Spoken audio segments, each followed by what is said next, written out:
Kronologi Mbak Ita wali kota Semarang jadi tersangka, bersama suami menikmati uang gratifikasi. Komisi Pemberantasan Korupsi, KPK, menahan wali kota Semarang Hefearita Gunaryanti Rahayu, HGR, yang biasa disapa Mbak Ita, dan suaminya sekaligus Ketua Komisi DPRD Jawa Tengah, Alwin Basri, AP, pada Rabu, 19 Februari 2025. KPK menahan Mbak Ita dan Alwin Basri di Rumah Tahanan Negara Kelas 1 Jakarta Timur, cabang Rumah Tahanan KPK selama 20 hari terhitung mulai 19 Februari 2025 sampai dengan 10 Maret 2025.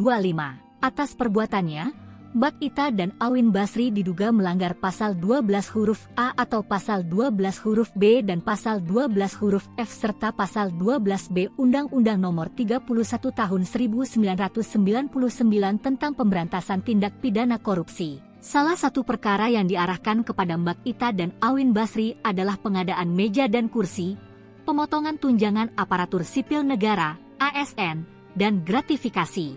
Wakil Ketua KPK, Ibnu Basuki Widodo, Rabu, 19 Februari 2025, mengatakan, sejak saat HGR menjabat sebagai wali kota Semarang, ia dan suaminya telah menerima sejumlah uang dari fee atas pengadaan meja kursi fabrikasi SD pada Dinas Pendidikan Kota Semarang TA 2023. Mbak Ita juga meminta uang kepada Badan Perencanaan Pembangunan Daerah, Bapeda, Kota Semarang dari Tunjangan Penghasilan Pegawai, TPP.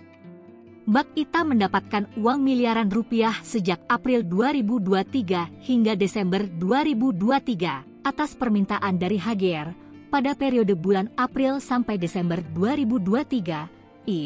Indriasari memberikan uang sekurang-kurangnya 2 miliar 400 juta rupiah kepada HGR dan AP yang dipotong dari iuran sukarela pegawai Bapeda Kota Semarang dari TPP triwulan 1 sampai 4 tahun 2023. Dengan rincian pemberian per orang per triwulan 300 juta rupiah, imbuhnya.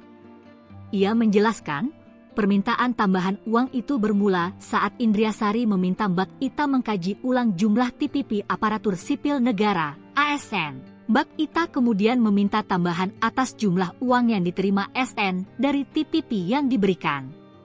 Adapun suaminya, Alwin Basri, ikut menikmati uang tersebut.